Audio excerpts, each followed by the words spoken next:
자, 이게 이제 재밌는 뉴스입니다. 여러분들이 이건 별로 관심 안 가질 수도 있는데 미국에서 미국에서 조 바이든 행정부가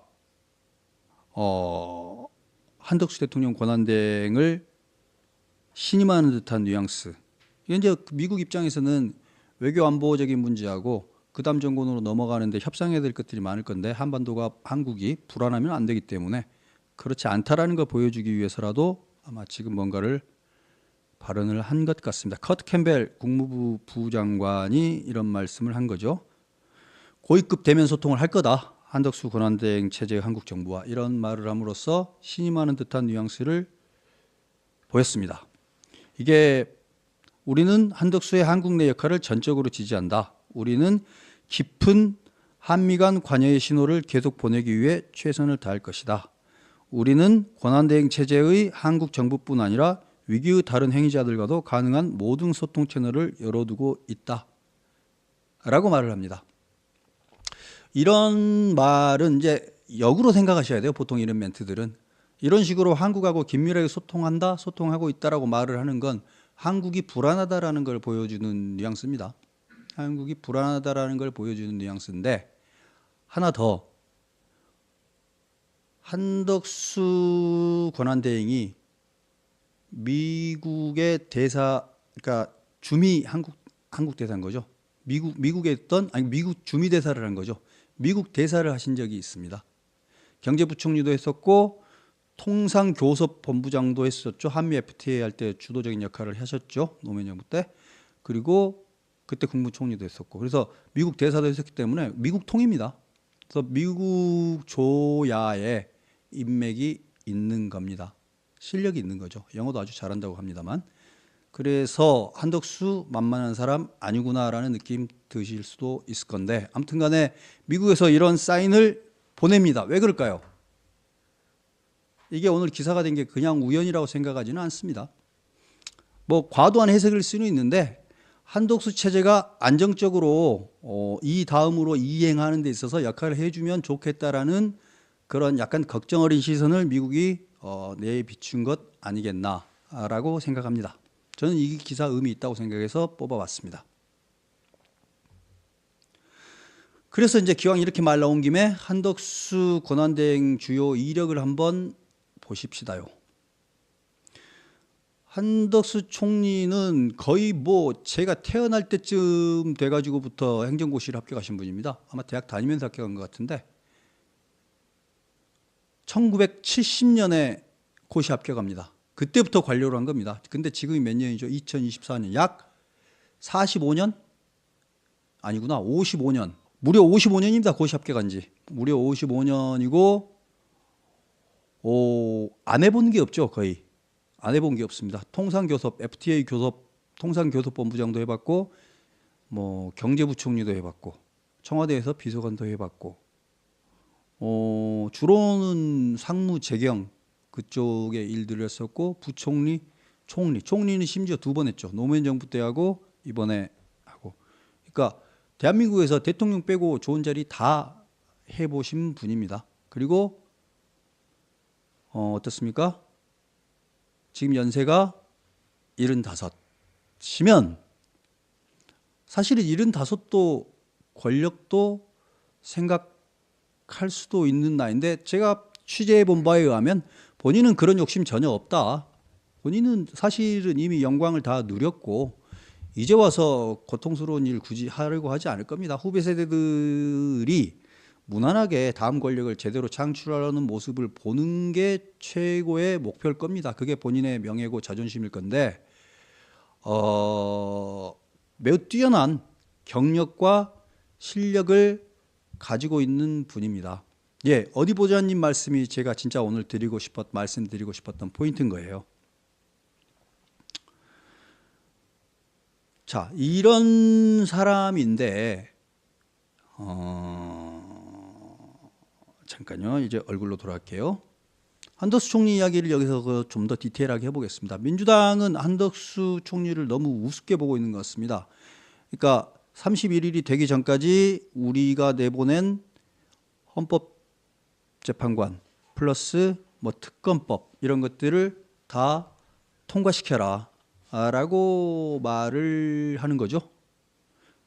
그러면 한덕수 총리는 그 말을 다 들어야 됩니까? 이거는 하지 말라고 하면 안 하고 저거는 해라고 하면 그러니까 예를 들면 민주당이 다수당이라고 해서 민주당의 말만 듣고 그대로 따라서 추종하면 그러면 나라가 이 다음 단계로 저절로 아름답게 잘 넘어가는 걸까요? 건강하게 넘어가는 걸까요? 그렇지 않을 겁니다. 한덕수 권한대행은 아마 역사 앞에서의 책임을 지금 생각하실 겁니다. 제가 보기에는. 책임감이라는 걸 느낄 겁니다. 총리를 이미 2번 해보신 분이라서, 그리고 이미 1년 전부터 총리 그만두겠다고 하셨던 분이잖아요. 후임이 정해지지 않아가지고 어쩔 수 없이 지금 이렇게 길게 총리를 하고 있던 분인데 탄핵된다 해도 두렵지는 않을 겁니다. 제가 보기에는 민주당이 한덕수 총리를 탄핵하겠다고 협박하는 건 전혀 협박이 되지 않는다고 생각하고요. 민주당의 스스로 못났고 성질 급함을 증명하는 일만 될 거라고 생각합니다. 한덕수 총리가 49년생입니다. 49년생이시고요. 사실은 제가 드리고 싶은 말씀의 포인트는 이거예요. 지금 1월 20일 날 트럼프가 미국 대통령 취임을 합니다. 1월 20일. 지금으로부터 딱 한 달 남았습니다. 지금이요. 정말 중요한 시점입니다. 미국하고 경제적으로건 외교적으로건 안보와 관계에서건 간에 지금 미국하고 여러 가지 것들을 물밑 교섭을 하고 협상을 지금 해 나가야 되는 시점입니다. 과거 미국 지금 바이든 행정부하고도 이야기를 해야 되고 신임 들어올 트럼프 팀들하고도 지금 협상하고 교섭하고 있어야 되는, 정말 바쁘게 협상 교섭을 해야 됩니다. 자, 그거 누가 챙깁니까? 민주당이 이거 챙기겠습니까? 챙길 실력은 됩니까? 국민의힘이 챙기겠습니까? 챙길 실력은 됩니까? 지금 그나마 할 수 있는 건 정부 외교부하고 정부 경제부처들 있죠. 그쪽 부처일 겁니다. 다행스럽게도 한덕수 권한대행이 통상교섭본부도 해봤고 주미대사도 해봤고 총리도 해봤기 때문에 그나마 잘할 수는 없습니다. 이미 늦었기 때문에. 그나마 최소한의 관리라도 되는 겁니다. 한덕수 총리를 밀어낸다고요? 한덕수 총리를 밀어내면 이렇게 되던 관리조차 안 될 겁니다. 지금이 얼마나 중요한 시기겠습니까? 새 대통령 취임하기 한 달 전인데. 민주당은 오판하지 말기 바랍니다. 책임질 수 있겠습니까? 한국 정치가요. 지금 정치인들이 권력을 잡는 투쟁이 다가 아닙니다. 한국의 국익을 위해서 어떤 것이 최선의 선택인가를 좀 생각해야 됩니다. 여당과 야당이 권력 투쟁을 하는 게 전부가 아니에요. 더 중요한 싸움입니다. 국제 정치 무대에서 미국과의 협상이라는 게. 이런 것들도 좀 생각하고 움직이시기 바랍니다. 민생을 외치는데 정말 민생을 생각하신다면 지금 미국과의 교섭과 협상에 최선을 다할 수 있도록 좀 도와주시기 바랍니다. 도울 능력이 안 되고 도울 준비가 안 된다면 좀 가만히라도 있었으면 좋겠습니다. 이 부분은 꼭 말씀드리고 싶었고요. 그 다음에 하나 더. 아까 말씀드리는데 외교 안보에 대한, 특히 미국에 대한 이해도가 깊다. 미국 대사도 했기 때문에 미국에 대한 이해도가 깊다. 그리고 통상교섭본부장도 해봤다. 경제통이다. 이거 뭡니까? 지금 대한민국 정치에서 가장 필요한 스펙 아닌가요? 다음 집권을 할 대통령이 누가 될지는 모르지만 제가 보기엔 경제 좀 잘했으면 좋겠고 미국과의 관계를 풀어나가거나 미국에 대한 이해가 좀 있었으면 좋겠고요. 외교 안보와 관계된 것도 안목이 좀 있었으면 좋겠습니다. 이런 사람 몇 명이나 떠오르십니까 지금? 저는 경제가 조금 뭐 전문가는 아니시지만 그래도 총리로서 해봤기 때문에 이낙연 총리님 정도 경력이나 아니면 지금 한덕수 권한대행 정도 아닌가요? 한덕수 권한대행 경제 쪽과 미국에 대한 이해에 있어서 매우 좋은 거고요. 자, 이런 겁니다. 한덕수 총리만한 캐파가 제가 보기에는 안 보이는데요. 지금 후보들 중에서는. 물론 한덕수 권한대행은 지금 대통령을 하시겠다고 나설 분은 아닌 것 같긴 합니다만. 근데 민주당이 계속 박해하고 탄핵한다 그러고 학대하고 그러면 한덕수 권한대행이 정말로 원칙적인 국익을 위한 판단들을 따박따박 하다가 억지로 끌려나가서 탄핵당하는 모습을 보여줬을 때 그때 국민들은 이재명 대표의 편을 들어줄까요? 한덕수 권한대행의 편을 들어줄까요? 저는 한덕수 권한대행의 편을 들을 수도 있다고 생각합니다. 원칙에 입각한 행보만 계속하신다면. 그렇습니다. 어디 보자님. 예. 이 게임입니다. 그래서 한덕수 딜레마라고 저는 말씀드립니다. 민주당은 자기들이 지금 권력 투쟁을 하고 있는 그 그림 속에서 한덕수는 그냥 잠시 흘러가는 아무것도 아닌 사람이라고 생각하겠지만 이게 그렇게 간단치 않을 수도 있다는 겁니다. 스펙만을 놓고 보면 이재명이건 한동훈이건 오세훈이건 한덕수 권한대행에게 비벼볼 수준이 못 됩니다. 미국에 대한 이해도 떨어지죠. 다른 사람들은. 그리고 경제 분야에 한덕수 권한대행만큼 오래 일해본 사람도 없잖아요. 통상 교섭이 뭔지 한덕수 권한대행보다 더 잘하는 사람이 있습니까? 없습니다. 그렇죠? 이 엄청난 스펙과 엄청난 경험을 가진 사람이 지금 이 자리에 앉아가지고 위기의 이행 체제를 안정적으로 가지고 가려고 할 겁니다. 인생의 마지막 기여, 국가에 대한 인생의 거의 마지막 기여라고 생각하고 혼신의 힘을 바칠 수 있도록 도와주는 게 맞다고 생각합니다. 정치적인 야욕 때문에 섣부른 판단을 하다가는 국익에도 큰 피해를 끼칠 뿐만 아니라 민주당에게도 좋은 일이 안 생길 거라고 생각합니다. 한덕수 권한대행을 대통령 후보급으로 키워주는 상황이 발생할 수도 있다고 생각합니다.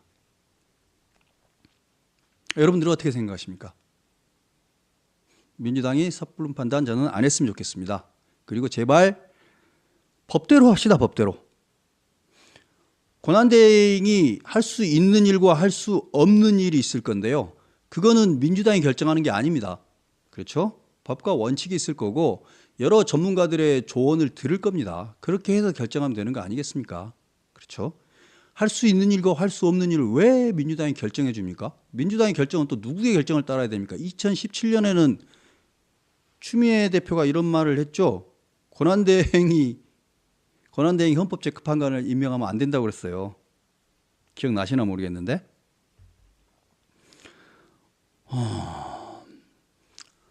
예. 이명박 대통령이 미국 통일하는 건 푸른하늘님 약간은 좀 와전된 것 같습니다. 미국에서 뭐 약주도 좀 하시고 미국을 여러 번 다녀가셨을 수는 있는데 한덕수 그러니까 미국 대사를 할 만큼 자유롭게 미국인들과 영어로 교섭하고 영어로 대화하고 미국 관료들과 실제로 사귀고 미국 정치인들과 실제로 사귀고 그런 정도 수준은 아니었던 걸로 저는 기억합니다. 예, 아무튼 한덕수 권한대행이 그래서 지금 자리에서 결정해야 될 것들이 많습니다. 김건희 특검, 내란체 특검을 당장 올 연말 안에 결정을 내려야 되는데요. 이것들을 민주당이 섣불리 압박한다고 해서 이 정도의 짬과 내공을 가지고 있는 한덕수 권한대행이 쫓기거나 밀리거나 겁먹어서 허투루 하려고 하지 않을 겁니다. 철저히 원칙에 입각해서 하려고 할 겁니다. 그러니 민주당은 소득 없는 일을 안 했으면 좋겠고 가장 멍청한 실수는 한덕수 탄핵안을 발의하는 겁니다. 말이 한 번 더 바뀌는 거거든요. 처음에는 내란죄 공범이라고 했다가 특검 남발이 국민적 저항을 불러올까 봐 한덕수는 그냥 그대로 믿어주겠다고 그랬다가 이제 또 탄핵한다 그러면 민주당만 바보 같은 모습을 민주당 독재죠. 이렇게 되면 그런 모습을 보이면 민주당이 손해입니다. 그분들이 이 말을 알아들으려나 모르겠네. 그 다음에 헌법재판관 임명과 관계해서 뭐 감나라 배나라 민주당이 할 말은 아닙니다. 일단 당장 걸리는 게 추미애 대표가 2017년에 했던 발언이 있습니다. 대통령 권한대행이 헌법재판관을 신규 임명하는 것은 어불성설이다. 신규 임명하면 안 된다는 거예요. 이게 헌법 전문가들의 다수설이라고 말했습니다. 자, 그러면 한덕수 권한대행이 추미애를 인용해가지고 저런 말하면 어떡할 거예요? 어떡하죠?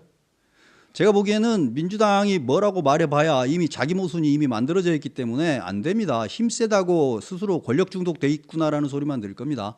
헌법재판관 임명과 관계에서는 민주당의 뜻을 충분히 알고 있기 때문에 한덕수 권한대행이 여러 학자들과 전문가들의 의견과 국내 정치에 대한 판단을 두루 감안해서 결정하실 수 있도록 지켜보는 것이 맞다고 생각합니다.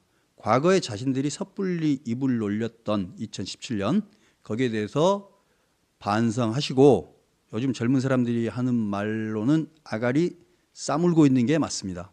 그게 맞습니다. 자기들이 과거에 뱉어놓았던 말들이 고스란히 부메랑이 돼가지고 지금 돌아오고 있습니다. 헌법재판관 임명과 관계에서는 민주당은 지금 입이 100개라도 할 말 없는 상황입니다. 예.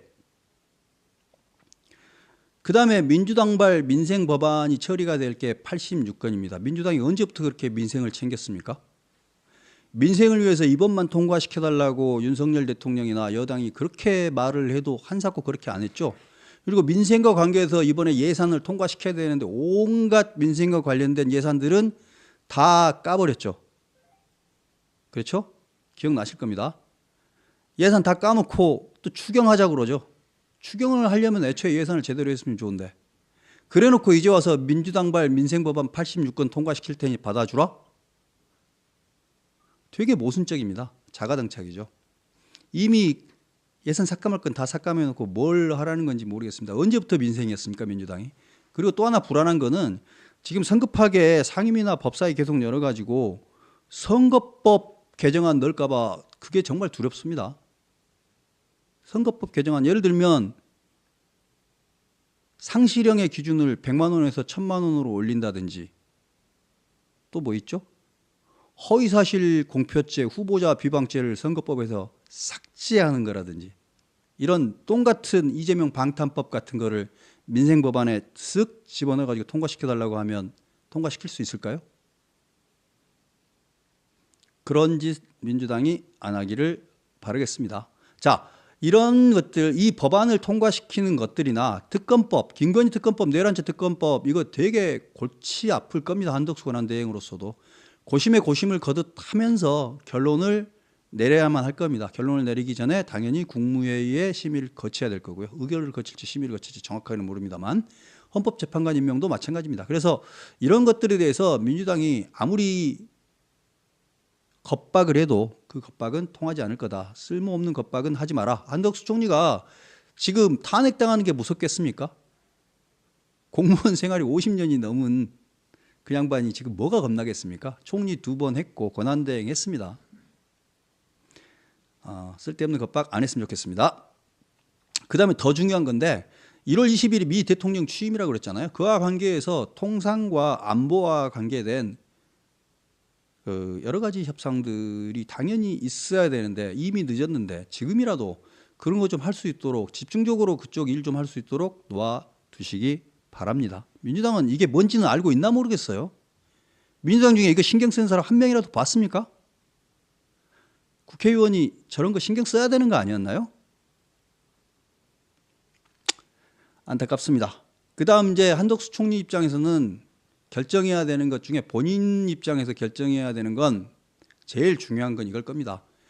옛날의 말 중에 청명에 주구나 한식에 주구나라는 말이 있는데 한덕수 권한대행이 자기의 책임을 끝까지 다 하고 가는 건 결국은 무난하게 탄핵 과정과 대통령 선거까지를 보고 그만두는 걸 텐데요. 근데 그게 쉽사리 되지 않으리라는 것도 알고는 있을 겁니다. 근데 그 과정까지 굳이 자리에 연연하면서 수모와 수치를 당하면서 겁박을 당하면서 자리에 연연하지는 않을 겁니다. 그러면 청명해 주구나 한식해 주구나라는 말이 있는데 아마 명예롭게 탄핵 당하는 시점을 뭘로 잡을 거냐를 시점을 잴 겁니다. 한덕수 권한대행 입장에서 생각해 보는 겁니다. 어느 시점에서 민주당이 어떤 못난 짓을 할 때 던져버릴 것인가 이런 생각을 할 겁니다. 한덕수 권한대행은 자리에 욕심 가져야 될 이유가 1도 없는 사람이라는 겁니다. 아니요, 이유는 있죠. 자리에 욕심을 갖는 게 아니라 그 자리에 있어야 하는 이유는 있습니다. 본인은 국가를 위해서 자기 자신한테 주어진 가장 중요한 이 시기에 자신에게 주어진 과제를 국가를 위해서 최선을 다해서 봉사하고 싶을 겁니다. 이거는 아마 한덕수 권한대행의 충심일 거라고 생각합니다. 그런데 그냥 자리를 조금 더 하겠다고 명예나 명분을 상실하는 일은 하지 않을 겁니다. 겁박에 밀려가지고 판단하지도 않을 거고요. 한덕수 총리는 어느 때고 돌을 던질 각오가 돼 있을 겁니다. 그래서 민주당은 섣부른 일 해봤자 안 통한다라고 저는 말씀드리고 싶습니다. 그리고 민주당이 어떤 수를 두건 그 수는 결국은 민주당에게 부메랑으로 돌아갈 것이다라고 말씀드릴 수 있습니다. 그러게요. 의원 영족수가 200인지 150인지 그것도 모르잖아요. 푸르나님. 민주당은 지금. 자, 이미 그 윤석열 정부에서 탄핵 발의를 28번을 함으로써 37년간 탄핵 발의를 한 것보다도 더 많은 탄핵 발의를 2년 6개월 했다고 그랬잖아요. 뭐 28번 했는데 29번으로 귀한 기록도 세우죠 뭐. 영원히 역사에 박제될 겁니다. 이 짧은 시간에 가장 엄청난 숫자의 탄핵을 발의했던 흑역사가 될 겁니다. 대한민국 민주주의의 흑역사가 될 겁니다. 이 짧은 시기에 이렇게 알차게 한 달에 한 번꼴로 탄핵을 발의했던 정당이 옛날에 있었단다. 그리고 그 당의 당수 이름은 이재명이었단다라고 나중에 학생들에게 가르치겠죠. 그리고 그 당 국회의원 중에서 그런 탄핵 발의에 앞장섰던 국회의원들은 XXX들이었단다라고 저는 역사책에 박제시켜야 된다고 생각합니다. 앞으로 이런 일이 더 나와도 되겠습니까? 저는 이런 일 다시는 나와서는 안 된다고 생각합니다. 부끄러운 일이고요. 민주주의를 처절하게 파괴한 역사라고 생각합니다. 윤석열 대통령만 욕할 게 아니고 민주당 욕 먹어야 돼요. 철저하게 민주주의를 파괴한 겁니다. 이것도.